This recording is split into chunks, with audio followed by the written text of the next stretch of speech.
My name's Eli Delaney, and I have the honor of meeting some pretty cool people. These are the entrepreneurs, the artists, the creatives, the game changers that are making a positive impact in the people that they meet. And I'm a firm believer that the people that you meet can get you anywhere you want to go. And this show is my way of sharing them with you.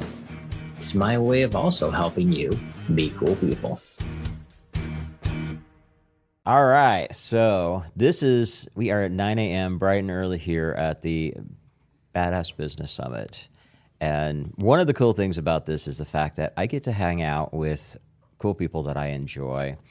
A lot of the guests that I have on the Meet Cool People podcast are SCN members, and so all my SCN family is here. And of course, today I get to have Tim Berry here. Hello, my friend. Thank you, sir. Thank you. It's a pleasure to be here. Thank you for having me. Yeah, because you and I end up hanging out at the happy hours. That's usually where we spend our time getting to know each other. Right. And it's been fun to get to know you that way. But we never really get a chance to hang out, just the two of us, and just chill. So that's a lot of fun. So start off, let people know, who are you? Tell people a little bit about what you do. I do maybe the most boring thing in the history of the world. I do sales training, leadership training, and executive coaching. I don't know about that being the most boring thing in the world. I know some financial advisors. Well, that might actually be true. All right, so maybe the second most boring thing in the world. All right. I scale businesses through sales training, basically. Yeah. I own a Sandler sales franchise, one of about 250 around the country. Right. And I think the interesting thing about it is there's intellectual Sandler, and you can learn that in a book. Mm-hmm. I've got some of those books. Of course, Sandler is one of the most popular, famous, and well-known sales training organizations on the planet. I focus on family-owned small businesses, but the art form of applying Sandler, and that's there is an art form to it, and so I teach that. Nice. So it's a little different twist on a 50-year-old brand that's been around forever. So Very cool. So I got first introduced to Sandler back, probably almost a decade ago when I was in Portland. And I don't know if you know him, Jeff Snyder. Yep. You know him? Okay. Yep. So he Good and guy. I actually did some workshops together forever ago, back in 2013, I think, somewhere right around there. And so when I met you, I was like, hey, wait a minute, I understand Sandler, I get it. And so I had some of the books already. And so that was kind of cool. It's like, okay, I understand this guy, I know what he's doing. But you come at it from a different angle on the way. And I like what you just said. You're using their frameworks for the basics of it, but you're putting your own spin on it. And I love that, because so many people, when they come into a franchise kind of situation, it's literally by the book and everybody's exactly the same. And I know from our conversations, you're definitely a unique guy. So. Unique, weird, all of those things. Yeah. I think the core Sandler intellectual property is absolutely brilliant, and it's absolutely to be followed. I follow it to a T. How I apply it is just conversational, and that's the art form piece. Yeah. So I think the strike against sales process is that it feels like you're doing something to your prospect, and you can weaponize Sandler or any sales process. Oh, yeah. The art form is that the prospect or the person you're talking to should never have any idea that you're doing something to them. Right. You're just having a conversation. Just having a conversation, which, I mean, you and I have had this conversation. I do the same thing with my email marketing, and it's the same process. It's like, it just should be a conversation. And I know, I mean, we can even talk about other tools that are out there like NLP and things like that. It was hilarious for me when I learned about NLP. I realized a bunch of that stuff I had already been doing instinctively. Yes. That all it was just building rapport, building a good conversation, but I happened to use the tools without realizing it, honestly. And when I did, I was like, now I understand why that works so well. People appreciate it. And you brought up something I think is really important, because so many people, when they think of sales, and it's so funny, especially for small business owners or new entrepreneurs, they're coming into that place of, but I don't want to be salesy. And the reality is, you and I both know this, we're all in sales. I mean, I used to joke about my dog being in sales because he's trying to convince me to go throw the ball for him, right? We're all in sales to some degree. For sure. But coming at it of, okay, the whole point of sales is to persuade somebody to make a decision that hopefully, if you're doing it right, is going to be for their benefit. And I think a lot of people they don't get that. Why don't we talk about that for a second? There's a concept that I teach and preach, and it's called ethical sales. Okay. And what ethical sales is, how I define it, is selling something to someone who both wants it and needs it, and not selling something to someone who doesn't want or need it. And that takes some discipline, because for many salespeople, especially new ones, and this is not a knock on the new salespeople, they're the hammer and everything's the nail. Yeah. And the reality is that that's not how to develop a long-term relationship with a client. You want to help customize a solution that fits them in their budget, in their time frame, and it solves the problem that they have at that moment. Right. And so there needs to be almost a Socratic conversation where there's lots of questions. The person needs to spend more time in gathering information than giving information. Yeah. Because then you can come up with a real solution. Right. Well, and I like what you said there, because of the fact that so many people, I mean, we know in today's age, so the trust level is so far down because so many people have been sold the bill of goods that's not good. Wasn't the right choice, whether it was a good product, which a lot of them aren't, whether they're being sold something that they actually needed, things like that.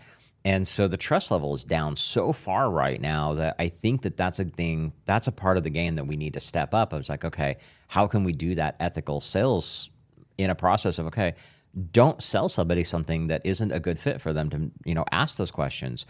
I always have it. People are funny. They're like, well, can I just go to a website and see all the stuff about your program? And I'm like, no, because I don't even make an offer and tell you what it is or how much it is until I've talked to you first. And a lot of that, I'll tell them. The reality is, yeah, we're going to get on a call because you're going to want to learn more about what I can do to potentially solve the problem you have. But I'm interviewing you as well. You bet. I'm finding out, are you a good fit? Because I'm not going to sell you something that isn't a good fit, because you're not going to get results and you're not going to like what happened, and it's going to create a bad experience, which means I may have to give you your money back. You might do a chargeback. You might say bad things about me, which I don't want any of that stuff. But the second thing is, I may not like you. I want to make sure that we're going to be a good fit, and I like you first. Then we can have that conversation, and I'm going to put you in a place that's going to be a good fit, which could be, my coaching program, or it could be go buy my book. Right.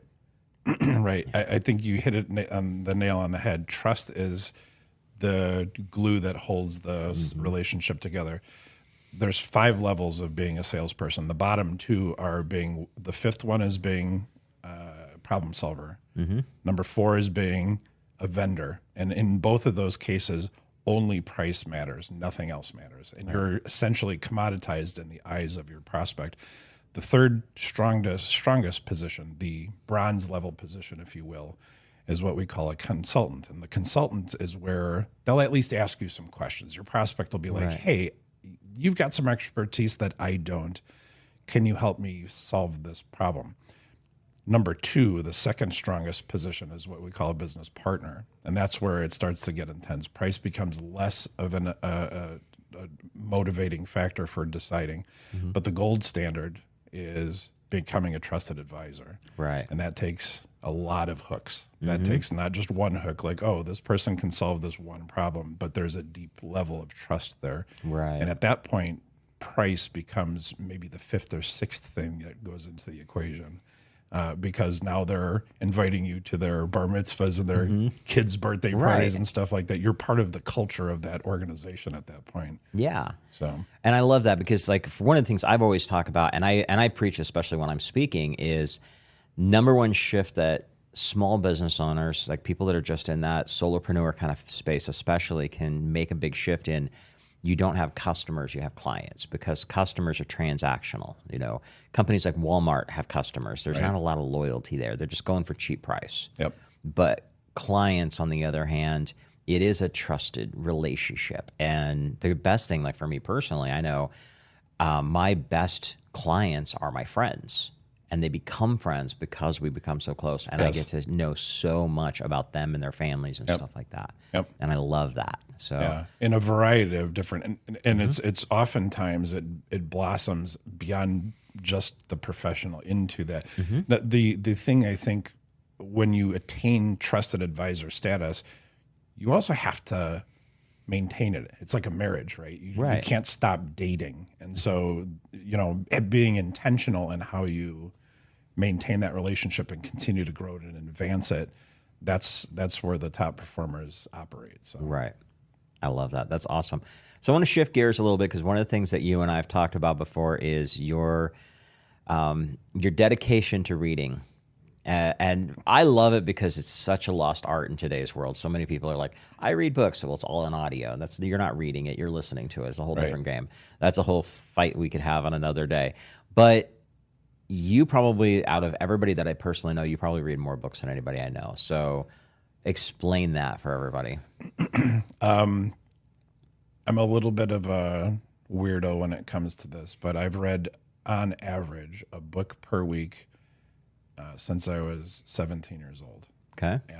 All except for about 10 of them have been nonfiction. So I'm learning about people, places, religion, politics, culture, math, science. I'm learning about just about everything I can get my hands on.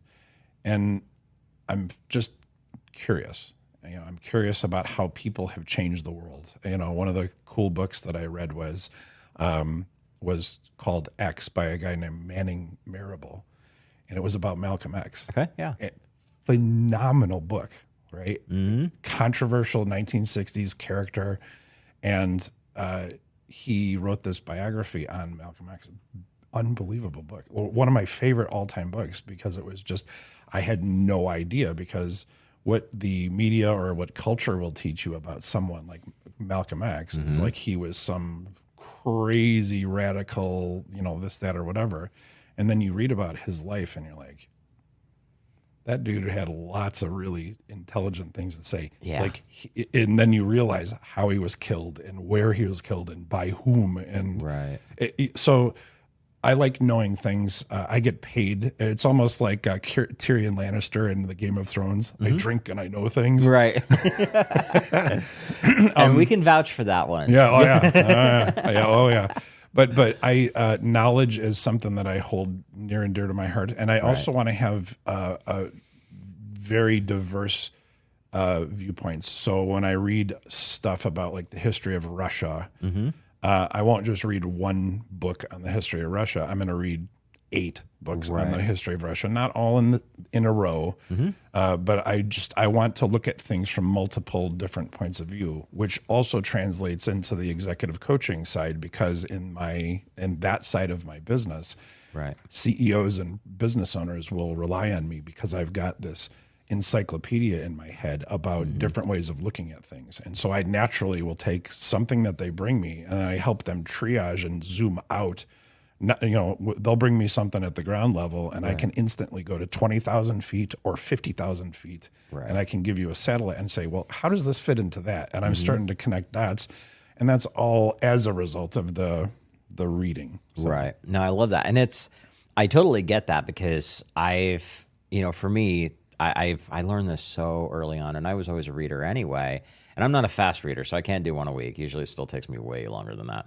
But I've heard this when I first became an entrepreneur, leaders are readers.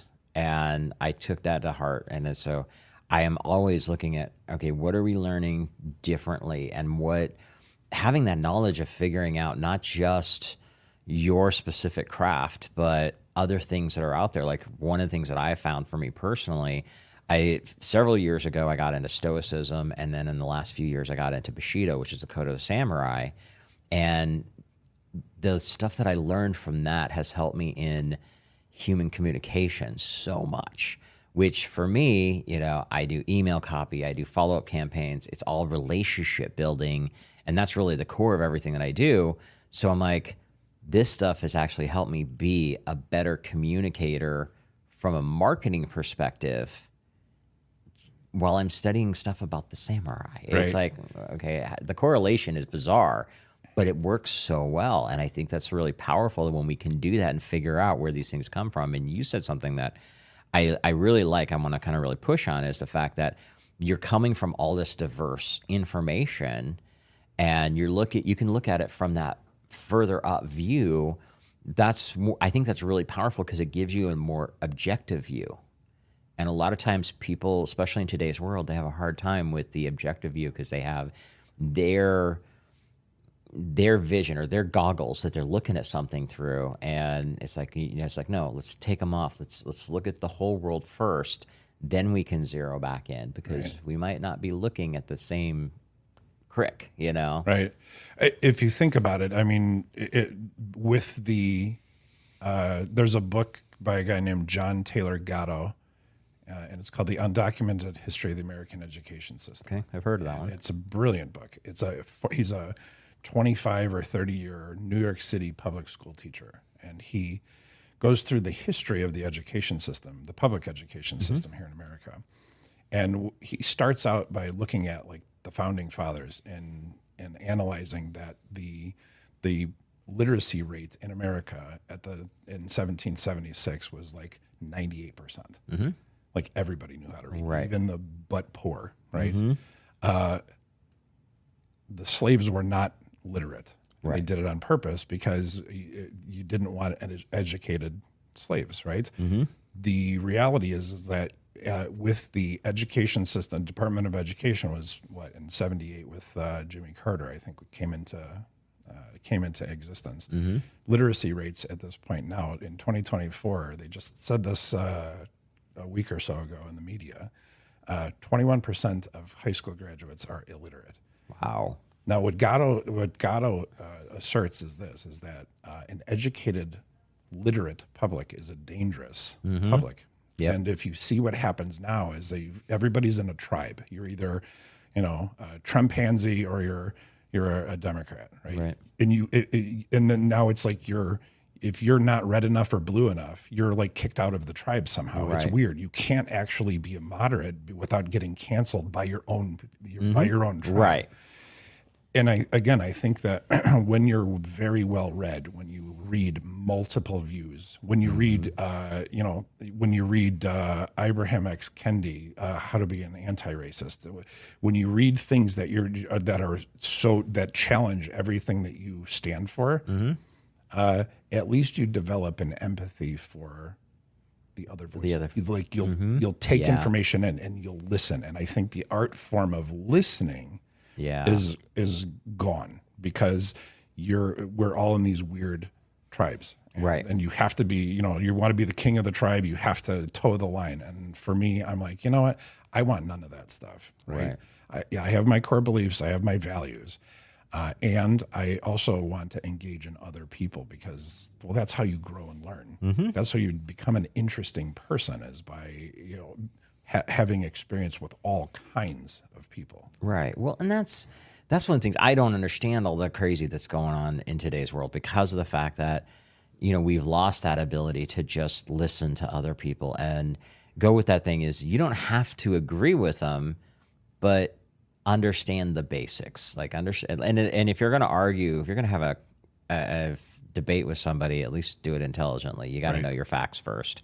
And that's a big one. I'm a very big I go by facts, and that's part of me that's because my I personality is I want facts. I don't want the emotion as part of it, because emotion screws everything up. And when you come from that standpoint, for me, it really comes in handy because I can go through from a personal standpoint, even if it's somebody that I disagree with what they're talking about, I'll just be silent. And I'm like, okay, that's cool. You got your thing, whatever. And I know how to walk away if I need to. But from a business perspective, that ability has actually taught me to stop back and look at, okay, we're not looking for the problem, we're looking for the solution. We know what the problem is. That's easy. We don't need to harp on it any further. Right. Now let's look at the solution and what are our options. And it's funny because I've had clients come back to me and they're just like, it's so funny. We appreciate you so much, because when there's ever a problem, there's no blaming anybody. And there was something that came up. It was a miscommunication between them and me in something. And I was like, this is what I understood. And obviously that's not what you meant. Doesn't matter whose fault it was. It could have been a little bit of both, could have been yours, could have been mine. We're not even going to talk about that. I don't care. Where's the solution? Let's just fix it. Right. And they were dumbfounded.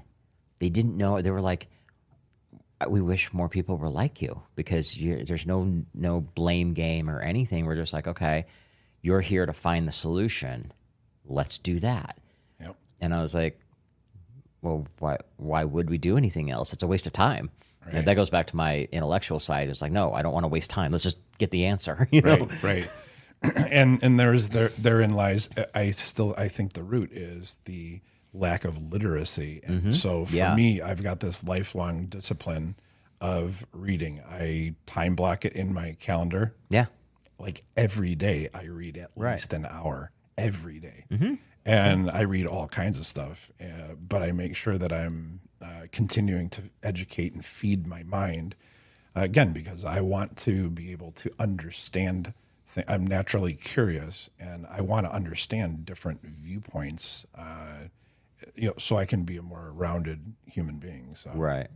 I love that. So if somebody, I know a lot of people in today's world are like, well, I'm just not a reader.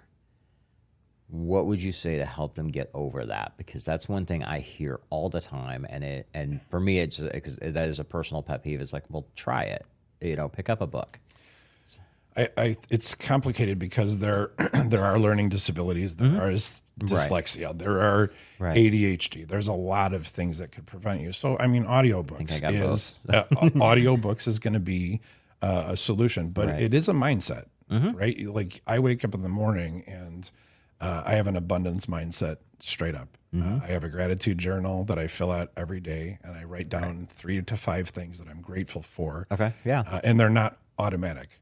Like it's always the German. My wife, I call the German. Yeah, right. It's always the German because I'm happy about the ground she walks on. I love the ground she walks on. And so I'm always grateful for that. But then I'm, thinking about, okay, what am I going to be grateful for today? And so I write those things down. And then I exercise, and then I jump in my cold plunge, and then I read. And that's how I start the day. Right. I don't have a meeting before that. Right. Because if I do, my whole day is off. Yeah. So it is a discipline. So I think the answer to the question is if you don't like reading, flipping the switch in your head and committing to, say, an audiobook. Mm-hmm. Yeah. That's legit. That's a legit way to do it. For me, I learn in a weird way. I'm a slower learner. Okay. And in terms of primary sensory dominance, there's this idea that there's 3 primary ways of learning: visual, auditory, or kinesthetic. Visual is seeing, auditory is obviously hearing, kinesthetic is touching. Right. And most people will have a primary. Right. Visuals, probably 50% of the people. Auditory is probably another 25%. Kinesthetics, maybe 25%. When you look at how I learn, I'm like a third. Okay. So when I'll read something, I see it. That's the visual. And when it's really important, when I have a piece of data or information that I get in a paragraph that makes sense, and I'm like, ooh, that's important, I'll say it out loud so I can hear it, and I'm touching the book while I'm doing it. Yeah. And then I'll even maybe make them a note and write it down. That's the kinesthetic piece. Yeah. So I do. I learn slower, but once it's in the vault in my head, it never comes out. I can recall it almost instantly. Right. Even 10 years later, and that's so. That's how my encouragement is. Even if you're not a quote unquote reader, auditory books are a spectacular way of overcoming that. And it's also a mindset. Just flip the switch that, hey, I wasn't a reader until now. And now I'm a reader. Yeah, I'm a reader. Yeah. Well, and that's like for me, one of the things that I've heard other people talk about this, because there's a group that I was part of, and a lot of them are not necessarily, quote unquote intellectuals. So they're not reading as much. It's just not their nature. And, one of the things they talked about is like, just read 10 pages. Yes. Don't focus on trying to read for an hour or anything like that. All you're looking for is just read 10 pages a day. If you do more, you're in the mood. It's working. Awesome. Keep going. But Your goal is just read a book that's not fiction, something that's going to help you learn, 10 pages a day. And it's like, well, that's easy. You know, you can do that while you're having lunch. You can do that before bed, whatever. And even for myself, that's where I really stick with. It's like, okay, just give me 10 minutes a day or 10 pages a day. If I get busy, life is crazy, I at least have that. Yep. You know, there's a guy that owns about a $300 million health supplement company. Andy Frisella has a book called 75 Hard. Yep. And 75 Hard is you do 2 workouts per day. And you do 1 30-minute in the morning, 1 30-minute in the evening. Right. And you read 10, you know, you eat clean and you read at least 10 pages per day. Yeah. And I what I respect about him is he's got a freaking great podcast.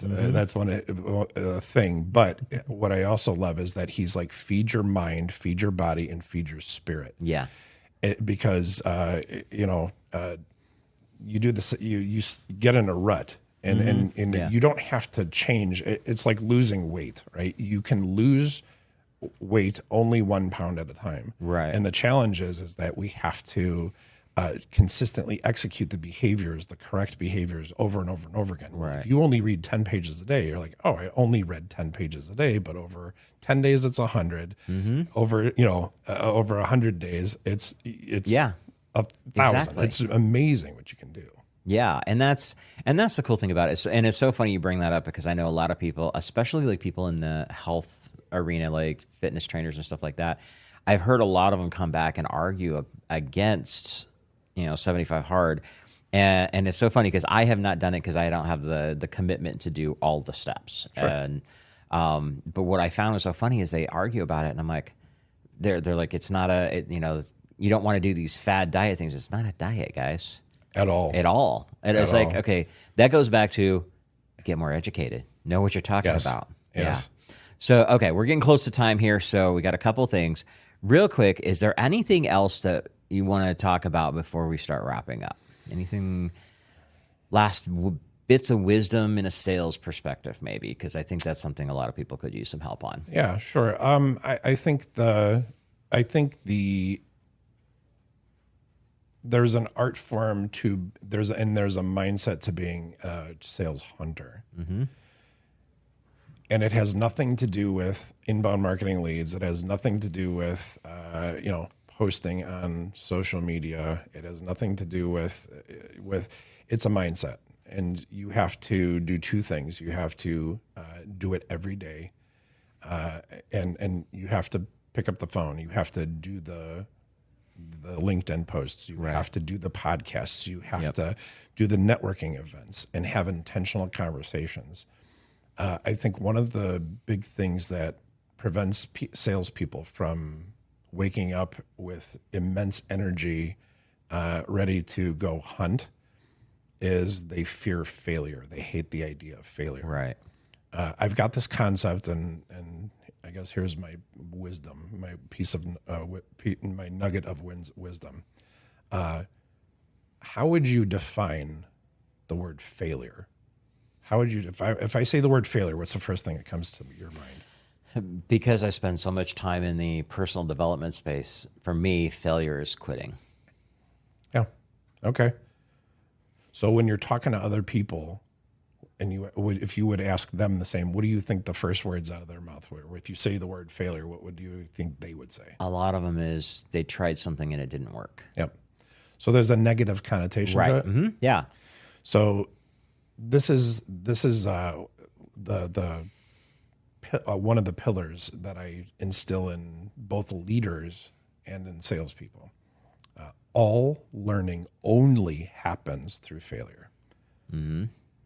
Nobody gets it right on the first try, but even if, just say you accidentally do, you can't repeat it. Mm-hmm.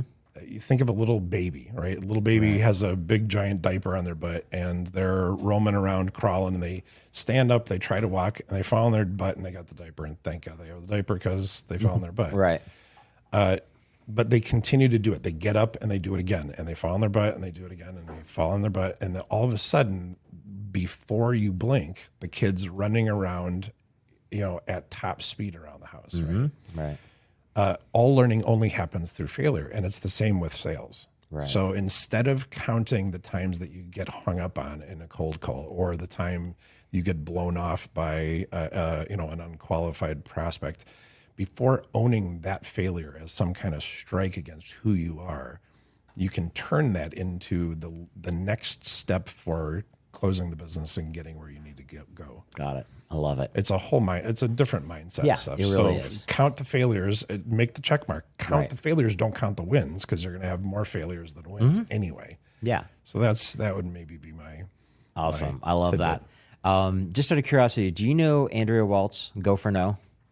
I've heard of. Yeah, Okay. I have not read the book. All right. So Andrea's a friend of mine. So at some point I should connect you guys. That would be awesome. It'd be cool.